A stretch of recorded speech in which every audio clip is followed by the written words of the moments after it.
Good morning, everybody. Brian S. Pratt here, about to read Chapter 9 of Shepherd's Quest, Book 1 of the Broken Key Trilogy. Now, things are getting interesting. They're down below. They're finding all kinds of crypts. They're finding coins, silver, and copper. A whole lot of copper, a few silver. No gold yet. And they've gone down 2 levels now. And they're came back out, spent the night out topside, and now they're going back down and seeing what's down below. All right. So chapter 9 with commentary, probably some spoilers, possibly. Never know what's going to be said. All right. The following morning, upon their return back into what they'd begun to call the crypt, they once again deposited all their equipment, except packs and treasure, on the floor of the passage beneath the entrance. And the entrance, of course, as you remember, is just a hole. It's just a hole. Ryan came up with a bright idea of depositing all the copper coins, save a couple for each, within one of the chests that they had searched earlier there on the top level. His pack had grown quite heavy with the weight of the coins, but he didn't really feel like lugging it around. The silver coins, gems, and the single gold necklace they distributed evenly among their packs. Once the copper had been dropped off, they moved to the steps leading down to the second level. Then from the bottom of the steps, they turned left and walked over to where the next set of steps ascended to the third.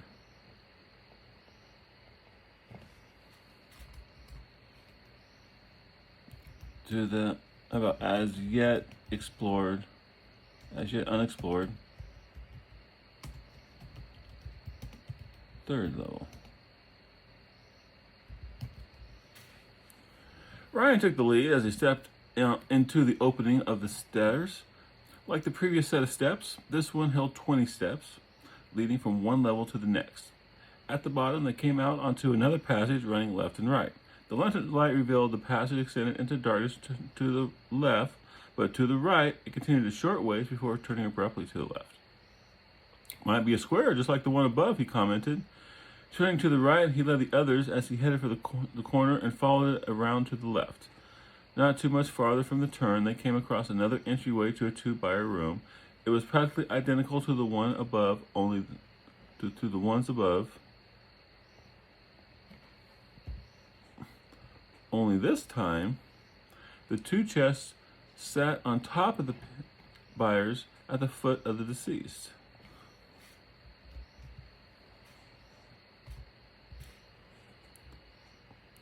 Ryan and Chad stayed out of the passage while Bart took the lantern inside and examined the chests.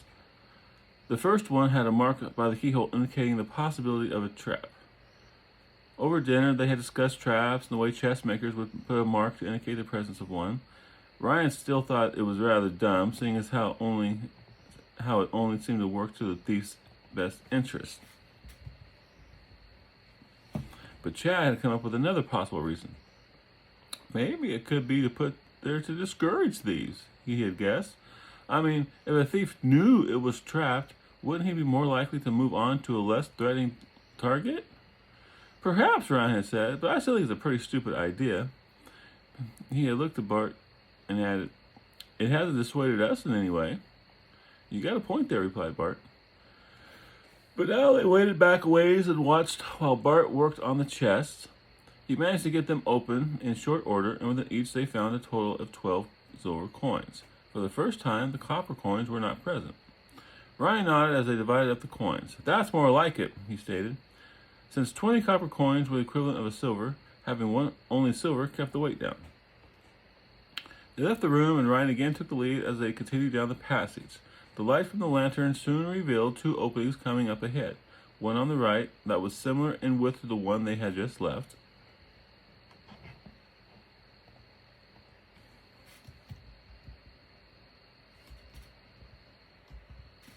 and a much wider one to the left.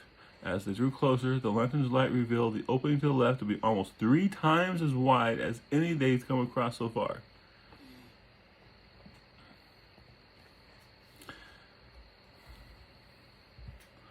Riyan slowed his steps as he came near the two openings. A quick look through the one on the right showed that it was another of the two buyer rooms with chests resting atop the buyers.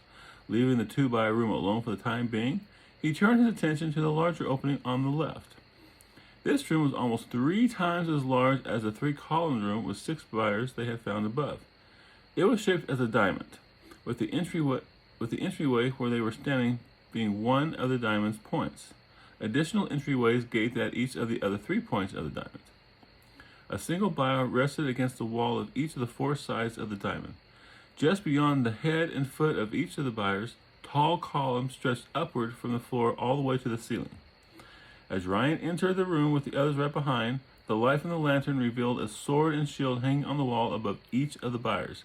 Also, in the center of the floor between the 4 buyers was an opening with stairs leading down. Center of the room, not the floor. Center of the room.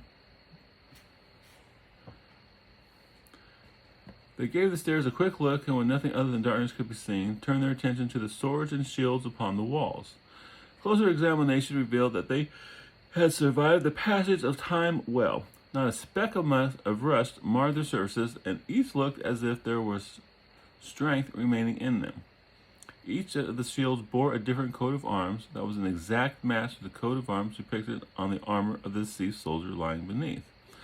One was of a sword pointed downward with a dragon grasping the hilt as its body twined around the blade. The next was a simple red background with but a stripe of green running from the upper left corner to the bottom right. The third coat of arms was that of a two-headed, needs to be hyphenated, a two-headed gray falcon, one head looking to the right, the other to the left. In the falcon's left claw was grasped a stick with but a single leaf upon the upper end, and the other claw was a dagger with the blade pointing down. The fourth coat of arms drew the attention of them all. It was a black field upon which lay a 5-pointed golden crown surrounded by a nimbus of light, and beneath the crown was the symbol that had been depicted on all the coins. They took a closer look at the body laid out upon the buyer beneath the shield bearing the crown. They saw the helm of the skeletal remains had a crown of sorts worked into the design. The 5 points of the crown depicted on the shield were matched by 5 protruding points spaced evenly around the helm. Gems sparkled as they reflected the lantern's light from where they were embedded in the tips of the spikes. "He must have been a king," breathed Chad. "I would have to agree," said Bart. Riyan nodded too. "But I've never seen this coat of arms anywhere before, nor any of the others." "Neither have I," Bart admitted. Then he moved closer to the buyer until he was almost touching it so he could examine the sword and shield on the wall better. So he could better examine. That's not how the better, yeah, I think that'll work better. Yeah, so he could better examine the sword and shield on the wall. I don't see how they managed to survive so well all this time. "Unless they're magical," suggested Riyan. Bart turned to him and nodded. "That would explain it," began Chad. "I think it would be wise to leave this room alone. It's bad enough we're grave robbers, but to take anything from this room just feels wrong." "I get that feeling too," agreed Riyan. Riyan gazed at the shield bearing the crown of the sword beside it. How he longed for such things, magical weapons and armor just like in the sagas. For the sword and shield had to be magical to have survived so well for so long. Sighing, he said, "Come on, we shall have more of this level to check before we head down the stairs to the next." The others agreed with him, and they returned back to the passage from which they entered the diamond-shaped room. Once there, they crossed the passage and entered the 2-buyer room and began the looting of the rest of the level. Just as Riyan had predicted, the main passage did form a square as it moved around the diamond-shaped room. As they went along, they came across 7 more of the 2-buyer rooms,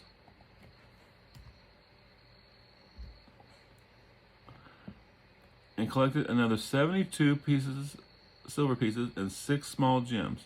Again, there were no coppers. A second, my face gets really oily. I woke up late, so I forgot to wash my face before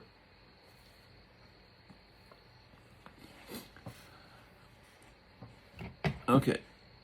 As they rounded the final corner of the square, they came across an entryway into a large room with 14 buyers. The dead lying upon them were different than the ones they had come across thus far. Instead of being arrayed in armor, with a sword lying upon the chest, these were archers. Each held a quiver of arrows rather than a sword upon their chest. The arrows themselves didn't look all that great. Most of them were seriously warped. At the foot of each buyer sat a chest. While Bart worked to get the chest open, Chad commented to Riyan, "You know, this whole place may be some king's final resting place. I heard that in some places, when a king died, he's buried with soldiers so that in the afterlife he'll be protected." Riyan nodded agreement. "I've heard that too." "Got it," hollered Chad as he moved on to the second chest. Chad glanced to Riyan and stretched. They crossed over to the chest Bart had just disarmed and resumed the looting process. Once all the chests were disarmed and searched, they garnered another 20 silver coins and 3 gems. "Today's been rather successful so far," Riyan announced as they returned to the main passageway. "Including what we left up at the top level, I'd say we're pushing close to the equivalent of 26 golds," Bart told him, "and that's not counting what the gems may bring." As they made their way along the passage to the diamond room and the stairs leading down, Riyan asked his friend Chad, "Do you think this will be enough to help your father?" "I can't take all this for myself," he said. "Don't worry about it," replied Bart. "You need it more than us right now. Use what you have to and get the grinding wheels fixed, then we'll split the rest." "I appreciate that." And for some reason that is spelled T-A-H-T. Hang on. Funny how you can't type unless you're right there. Okay. "I appreciate that," Chad told him. "I really do." "Hey," said Riyan as he placed a hand on his shoulder. "What are friends for?" "In my books, friends are friends and they help each other out. That's what I've always done, and that's what my characters tend to do. I know a lot of people are thinking, they wouldn't do that. They would be like every man for themselves. Well, people believe in others like they themselves are. I've always so since I'm a relatively good person who supports my friends, my characters in my stories are good people who support their friends. And a lot of my, I've gotten a lot of comments from soldiers back from the war or whatever, saying how these books really help their PTSD because friends are friends and they support each other. You know, they're not reading about betrayals and evil and hurt and stuff like that. That, you know, reading this lets them think that, hey, maybe there is some good out there in the world still. They returned to the diamond room and made their way to the head of the stairs. Riyan didn't even hesitate as he stepped upon the top step and began his descent to the next level.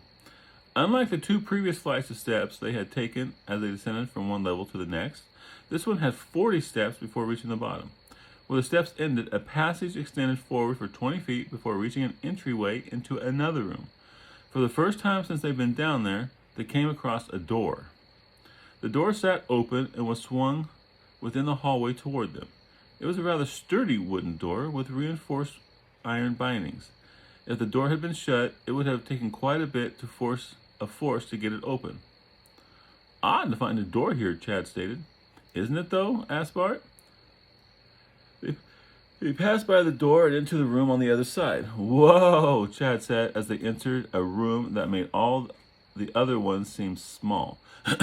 30 buyers were spaced in 6 rows of 5, with 3 rows of 3 columns, each dividing the room equally into thirds.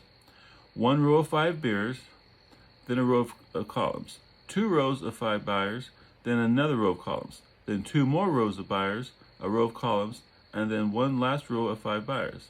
Upon each of the buyers were more of the armored individuals laid out just as all the others they had come across since entering the crypt. "This could take some time," Bart said as he gauged the length of time it would take him to search. Yeah, hang on.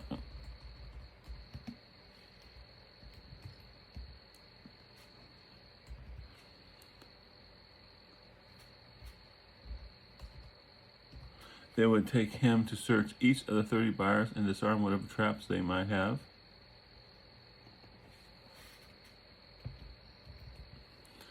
We got time, Chad replied. It's not like we're going anywhere. It's not like we have anywhere to go. Yeah, but you guys aren't the ones having to do all the work, he admonished. We'll lug the treasure for you if that will make you feel better, offered Riyan. Bart nodded and grinned. It would, now that you mention it. He then set his back down and removed the coins he'd been carrying.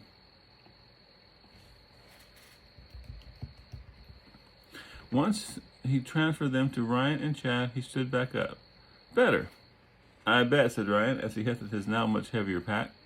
Bart moved to the first buyer and began to inspect it.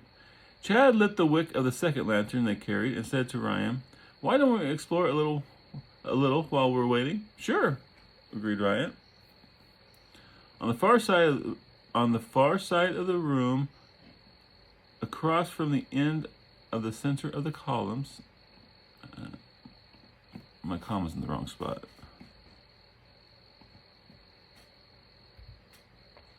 Was a pair of double doors. Both stood wide open into the room. When they reached them, they found another passage moving directly away from the doors, then turned to the right. "You two be careful," Bart hollered in warning. "We promise not to touch anything," Chad hollered back. Then he and Riyan passed through the doors and into the passage. They walked down to where it turned to the right and followed it around the corner. Stretching before them was a long passage, longer than what the lantern's light could reveal. As they began walking toward it, Riyan said to Chad, "Just like one of those stories we would tell each other." Riyan grinned and nodded. "Better." Then he held up his arm that was bandaged due to his impatience in opening the drawer. "Even this doesn't dampen my enthusiasm for what we're doing." Chad glanced at the bandage and asked, "Is it bothering you at all?" Shaking his head, Riyan replied, "Only a twinge now and then when I flex my arm." "I was worried about it," he said. "So was I at first," admitted Riyan. "But since nothing has developed, I don't give it much thought." Up ahead, they saw another door standing open at the end of the hallway. Moving forward, they passed through the entryway and entered another room just like the one they had left Bart in. 30 buyers separated in 6 rows of 5, which in turn were divided by 3 rows of 3 columns. "Bart's going to be busy," grinned Chad. "Maybe we should give him a larger share of the treasure," suggested Riyan. "After all, he's taken the most risk in disarming the traps." "That'd be all right with me," replied Chad, "so long as I am able to give my father ample gold to cover the cost of the 2 new grinding stones." "Of course," Riyan agreed. Far to the right, another set of double doors stood open. After a brief inspection of the room, they made their way toward the double doors. Again, on the other side of the doors was a passage that moved directly away from them before returning sharply to the left. They passed through the double doors and followed the passage until it turned left. After that, they continued to follow it quite a ways to where another door stood open at the end. On the other side was yet another buyer-filled room. This room turned out to be larger by far than the 2 other previous rooms they had discovered on this level. A quick count revealed 60 buyers with armored dead lying in neat rows from one wall to the other, with only a 2-foot gap between them. 6 massive columns stood in 2 rows of 3 down the center of the room. "Man," breathed Riyan, "I guess this king really felt the need for protection in the afterlife." "It looks like it," Chad agreed. "It's going to take Bart days to work his way through all these." "I know," said Riyan. "Feel sorry for him. He'll definitely deserve the dragon's share after this." They walked between the buyers and briefly gave the dead lying upon them a once-over. The walls of this room bore the scenes of fighting as they had discovered in the one above them, in that one room up above. Soldiers fought the bestial, demonic-looking creatures. A shiver ran through Riyan as he paused to look at one particularly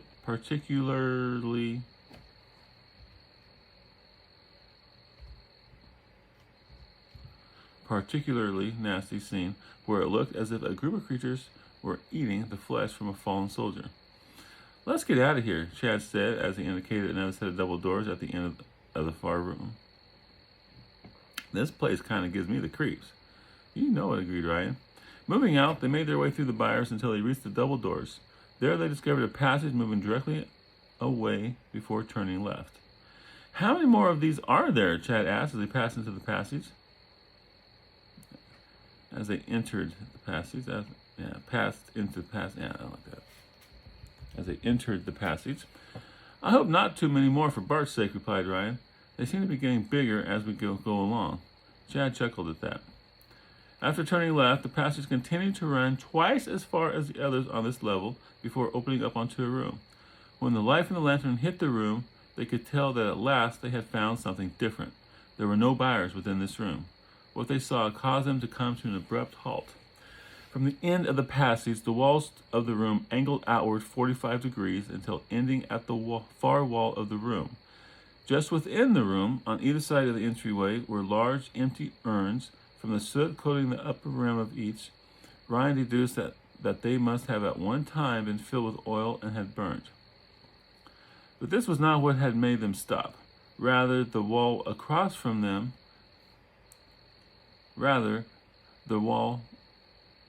But this was not what had made them stop. Rather, it had been the wall.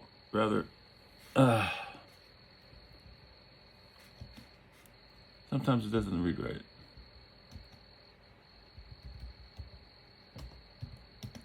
All right. But this was not what made them stop. Rather, it had been the wall across the room from them. Yeah, that sounds better. It was covered in sigils and writing unfamiliar to them. 2 steps led up to a dais that stood beneath the sigils and writing. Lying on the steps was a skeleton dressed in ragged clothes. His upper body was upon the dais with one of his arms outstretched toward the pattern of sigils on the wall. Riyan moved to approach the figure on the steps, but Chad placed a restraining hand before him. I think we should get Bart in here before we do anything. All set to argue, Riyan saw a look in his friend's eye and gave in. Very well, he said. He glanced once more back to the skeletal figure, and just as he turned to return down the passage, a glint of something caught his eye. Turning back, he looked more closely and saw something golden in the figure's hand. Look, he said as he pointed to it. Again he tried to move forward, and again Chad stopped him. Let's go get Bart first, he insisted. Sighing, Riyan nodded. Hurrying back down the passage, they returned to the room where Bart still worked on the buyers. By this time, Bart was feeling quite frustrated. He was in the middle of inspecting his 4th buyer, and so far hadn't found any catches or releases to open secret drawers at any of them. He was beginning to wonder if these even had any. He meticulously worked over this 4th buyer with a growing feeling of annoyance. Finally, he gave up and set the lantern on top of the buyer by the deceased warrior's feet. With hands on hips, he surveyed the 26 other buyers still within the room and shook his head. I'm not going to waste my time on any more of these, he told himself. Just as he grabbed the lantern and was about to leave the room to join Riyan and Chad, they burst into the room at a run. We found something! You've got to come see. Chad and Riyan blurted out simultaneously. Bart could see something had them all excited. Holding up his hand, he said, Calm down. They came to a stop before him. When they looked like they were both about to speak again, he cut them off by holding up his hand. Then he turned to Riyan. Riyan, what is it? We found a room unlike any other down here, he replied. What do you mean, Bart asked. Come on, urged Chad. We've got to show you. Bart nodded. Okay, I don't think these buyers in here are going to yield anything anyway. He followed them out of the room and down the passage. When he got to the next room with 30 buyers, he was stunned by so many. That's nothing. Wait until you see the big one. Big one, he asked. Riyan grinned. Yeah, a big one. Chad and Riyan led him between the buyers and left the room through the far door. Chad and Riyan were hurrying Bart along down the passage to the large room with 60 buyers. They wanted to reach the final room at the end and see what Bart had to say about it. When he followed the others two into the massive room containing rows and rows of buyers with an armored figure laid out upon each, he stopped in awe. He had never seen such a thing. This is incredible, he said. Pretty impressive, isn't it? Asked Chad. All he could do was nod in reply. Riyan took the lead and moved between the buyers to the door on the other side. Once there, he paused a moment, then turned to Bart. The next room is the one we were talking about, he explained. I think you should lead from here. Bart nodded and passed Riyan as he moved into the passage. He turned the corner to the left and followed it down until the end of the passage began to open up onto the room with the sigils and writing. When he reached where the walls began to widen to form the sides of the room, he stopped. The light from the 2 lanterns illuminated the entire room well enough for him to make out the room's features. He saw the long dead figure. Long dead should be hyphenated.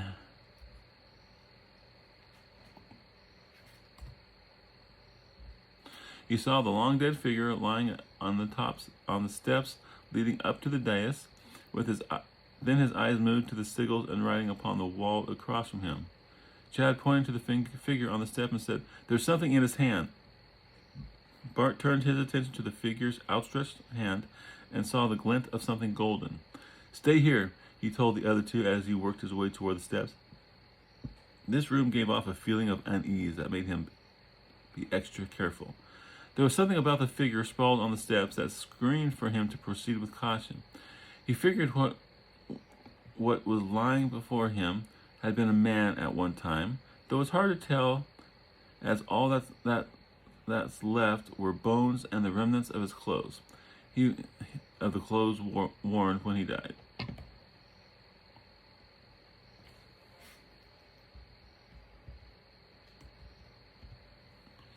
On the steps next to the man sat a pack that was all but worn away by time. As he came to a stop by the man's feet, a foot from the edge of the first step, he looked closely at what was glittering in the man's hand. It looked like a piece of what had once been a circular torque of some kind. The bones of the man's hand shielded most of it from view, but he figured the width of the piece had to be at least 3 to 4 inches. Why was the man in the position that he was? That was the question that had been nagging at him ever since he saw him. The man had to have arrived sometime after the place had been constructed, otherwise the builders would have removed the body. In Bart's mind, that made the figure before him a thief or some sort of robber. He also had to have worked alone, for if he had partners, Bart doubted that they would have left the golden item in his hand when they left. So the question remained, what was he doing there?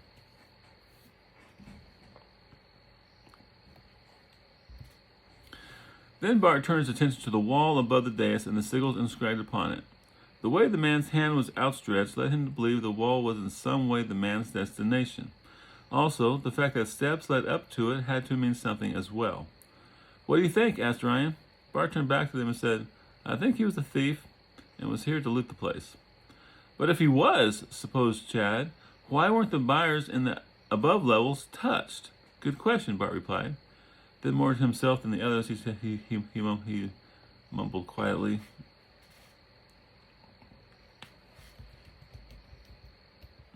"Yes. Why wouldn't he have searched the buyers as we had? He must have been after something specific, and hadn't wanted to be bothered with what little the other buyers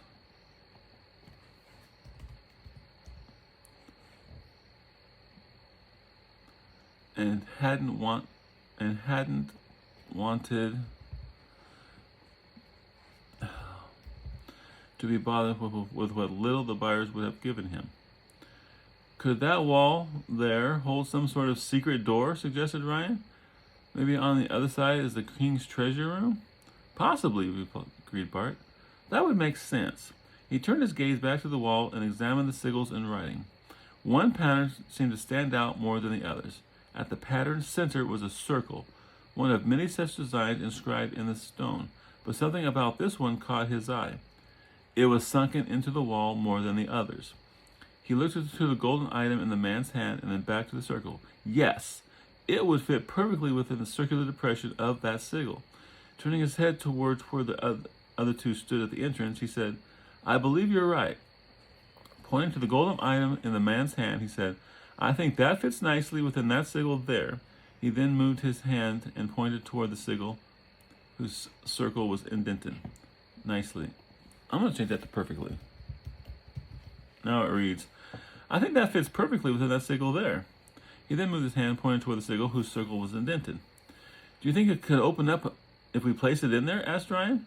The tone of his voice held excitement that he almost was unable to restrain. "Maybe," he said, "but it looks like it's only about a quarter of the circle that would fit in there." "Check his pack," suggested Chad. "The other pieces could be in there." Bart nodded and then turned back to the steps. The pack in question was resting on the second step. Bart could reach it if he stood close to the bottom step and stretched out his arm forward. He came forward until the toe of his foot was less than an inch from the bottom step and then reached for the pack. He took hold of the pack by one of the straps and very carefully picked it up. He halfway expected something to happen, and when it didn't, was quite relieved.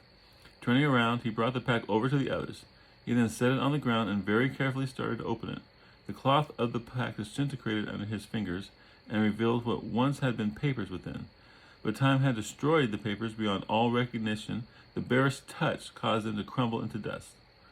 "There aren't any other pieces of the circle here," he said after a moment's search.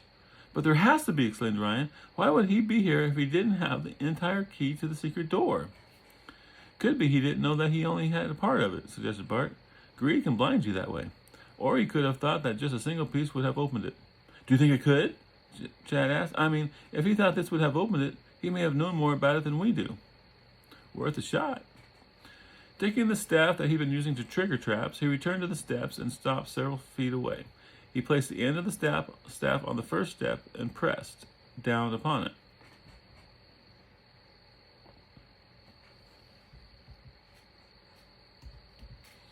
When nothing happened, he moved the end of the staff to the second step and repeated the process. Again, nothing happened. Then he did it to the dais with the same results. Turning around, he handed the staff back to Riyan and then began moving to the steps, taking them one at a time very carefully. Taking them carefully one at a time. Yeah. I'm going to move that there. Taking them carefully one at a time. He climbed to the dais and removed the golden piece of the circle from the dead man's hand. It was heavy. He paused a moment as he closely inspected the items. On one side were sigils similar in nature to those on the wall. On the other side was what looked for all the world as part of a map. There were mountains and what looked like two lakes. A river flowed from one lake to the other, and a set of minuscule notations were inscribed at a point alongside the smaller lake farther from the mountains. Once he was done examining it, he stepped toward the wall. He brought the piece of the circle near the sigil and quickly realized that the markings on one side, on the one side, matched perfectly with those surrounding the circular indentation in the wall. He removed the piece of the sigil so that the markings on it lined up perfectly with those on the wall. Then set it into the depression. He held his breath, not sure exactly what to expect, but nothing happened. For a full minute he held it there, and nothing changed. The wall remained the same. He had halfway expected the sigils to flare to life and was somewhat relieved when they failed to. Finally, he pulled the quarter circle away from the wall and turned toward the others. "I don't think it's going to work," he said. "Then what are we to do?" asked Chad. Beginning to leave the dais, he moved to the steps and replied, "I don't know." He no sooner stepped onto the top step than was struck in the back by something. He cried out from the unexpected blow.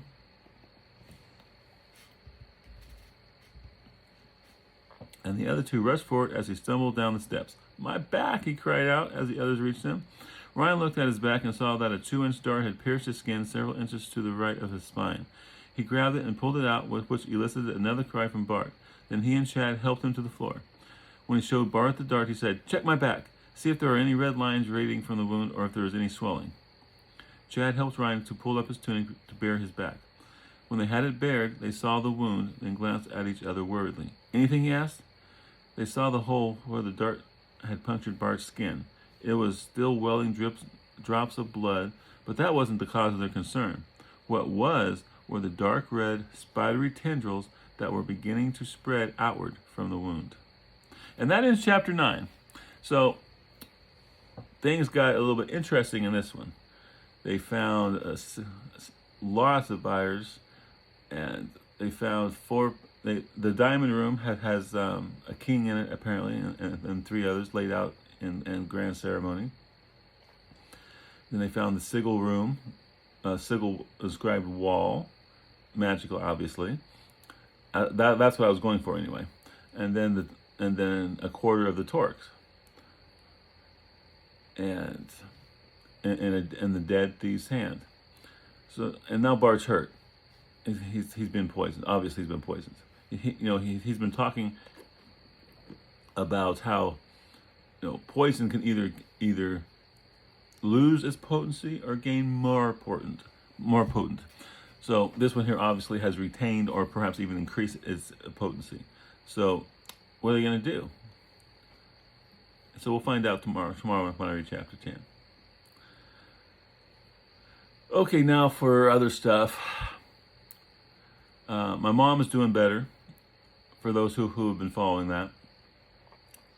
She had gone and gotten her teeth out, ended up in the emergency room, been weak for several days. Last night she was walking around wasn't using the walker at all, didn't need it. So I think she's almost at 100%, back to 100%. We'll see how she is this morning. But she was talking good, she was walking good, so I'm thinking she's going to be back to normal, thank goodness. Which makes me happy. I was really worried for her. I know my son was. He didn't want to see his grandmother, anything happened to his grandmother. It's going to happen at some point, but let's put it off for as long as possible. She makes good biscuits. That's not the real reason, but I tend my I guess defense mechanism for when I'm in stressful situations is to make light and levity, and it bothers some people, puts them off. Like, don't you care? I do care, but I don't know. Maybe being a guy, I have a hard time processing emotions, but I think I'm in touch with them for the most part. And I'm rambling again. My girlfriends keep saying, you gotta just make it short and sweet. Just tell us, just tell them what you want to. But yeah. Well, today, yeah, I'm rambling, but it's kind of a reason for that. I want to say something, but I really don't want everybody to hear it. Because it's a major spoiler. But I've been wanting to talk about this for years. I mean, since I finished the Broken Key Trilogy, I've been wanting to talk about this. I've made some allusion to the fact that the Broken Key Trilogy is just like The Hobbit to The Lord of the Rings. It was meant to be the first part of a much grander story.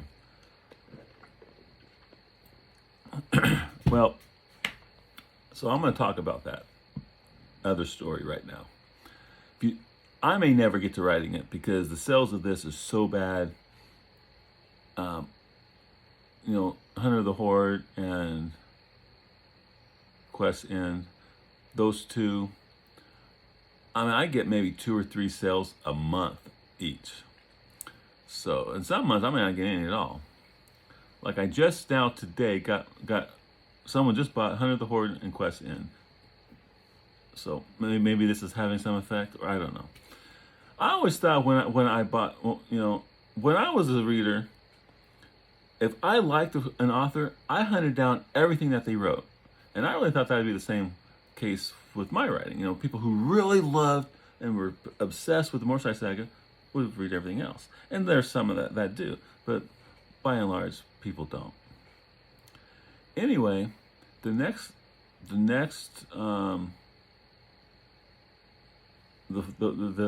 follow-up to the Broken Key Trilogy, the next series, should be a longer story. And it starts out Rupert. At the end of the quest, okay, major spoilers. If you're not interested in spoilers, don't listen. Because some of this will, and if you haven't read Hunter of the Horde and Quest End, some of this might give you a little bit of a spoiler for those. Anyway,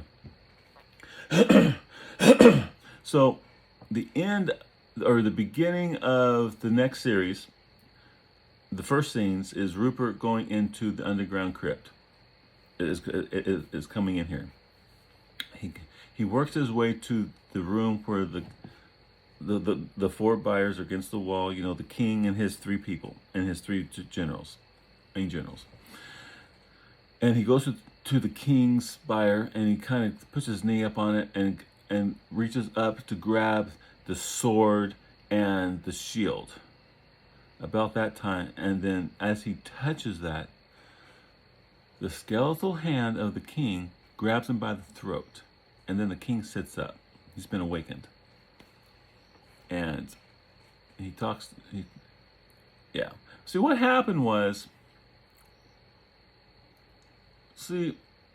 book 2, Hunter of the Horde. I've had a lot of flack about that because Horde is spelled H-O-R-D-E, not H-O-A-R-D. O-A-R-D, that's money, and O-R-D is like Genghis Khan and his Mongol horde, okay? Now, the horde is not a treasure room. It's the king and his men. His horde is there in there with him. And they're there to protect that planet because throughout the series, there's demons, pictures of demons, statues of demons, demons. That's because multiple millennials ago, maybe 10,000 years ago, back when the king was in power, he controlled the planet basically, and he had hordes. Millions. These million people hordes just roaming the planet, keeping peace, right? And all of a sudden, the demons showed up and just nearly wiped them out.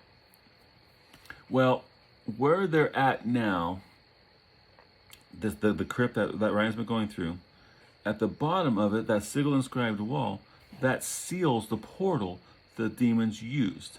Now, and so of course the golden torque was split into 4 plates. Once it was sealed, the key, the golden torque, was broken into 4 pieces and hidden in different places, so no one could access that. And the king and his people were there to be awakened only if there was another threat by the demons. And so Rupert woke him up. Now, beyond the sigil-inscribed room wall, when they open it and they find there really wasn't much treasure there, and they found that one gem above on like a tripod thing. I forget exactly, but they found this gem and they took it, and they grabbed the gem and they took it. Well, the gem was what kept the seal upon the demon's portal in place. When they removed the gem, they removed the seal. So basically, the demons now had free access to cross over. It took them a while before they realized it, but at some point they're going to realize it. And so when they took that gem, it started a process, culminating in the king waking up. And so he's going to activate his horde. His court magic user is there, and he's going to wake up everybody. And all the coins. I've been debating whether all the coins were important in some way. Then that's why they were there, but I'm not sure. But anyway, that's why that's why there's archers, there's men and swordsmen, and the area is pretty vast down below, and that's why it's there. I had to have a reason why it was there. I just couldn't create this thing just for that was interesting. No, there had to be a reason, and the reason is that they're protecting the entryway from the demons. So it starts out where the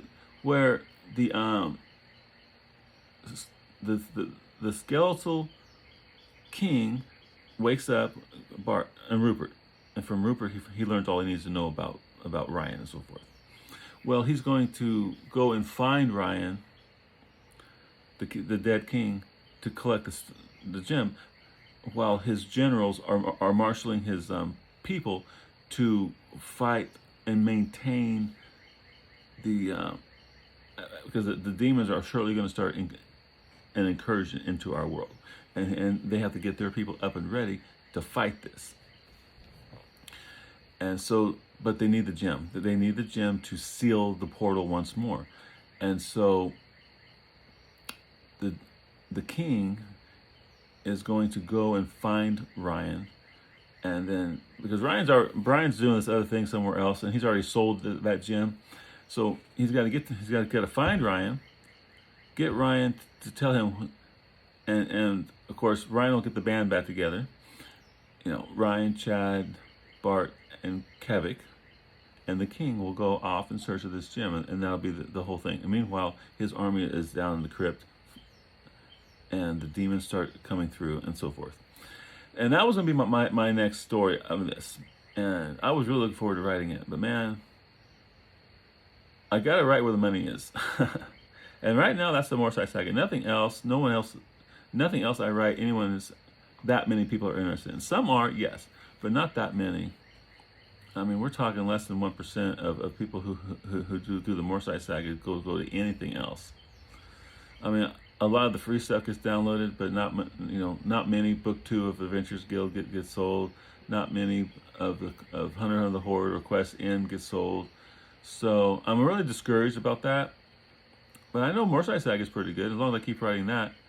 And I think once I finish Travail and get better covers on that, then Travail sales will pick up too. They're not too bad, but they're nowhere like Morsai Saga. Well, anyway, I've rambled long enough. It's been 45 minutes. I better shut this down, or my girlfriend will yell at me again. Well, don't comment about the second series after the Broken Key trilogy in the comments. If you've made it this far, and I'm curious if anyone has, just write in the comments. I grok you, man. You know, GROK, grok you. Yeah. And that will let me know that you've got all the way to the end of this. And there's someone out there at least who I got to share this with. And so, we'll see. Will I ever write this? I really don't know. Maybe. I thought it would be a fun adventure, but there's just no money in it. And I gotta go where the money is for right now anyway. So y'all take care, and we'll do chapter 10 tomorrow. We'll find out what happens to Bart, see if he survives. Later.